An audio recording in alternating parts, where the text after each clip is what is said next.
Hey bro, jeg er nu cirka 1500 meter over havets overflade. Og jeg har kørt op ad i 3 timer siden jeg sendte den sidste besked til dig, eller lavede den sidste besked til dig. Det er fandme hårdt, og jeg mangler stadig 600 meter for at komme over passet. Det bjerg du kan se forude, er det bjerg jeg skal mere eller mindre over. Ja. Som du kan se, så er det også begyndt at sne. Det sneer. På din fødselsdag. Det sneer. Midt i Europa. Centraleuropa. Det er fandme vildt. Ja, men det er flot. Rigtig flot heroppe. Jeg prøver at vise dig det bagud.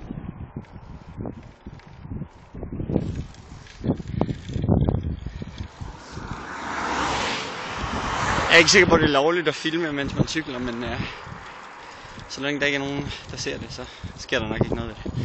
Ja, men jeg sender en lille hilsen til dig på toppen af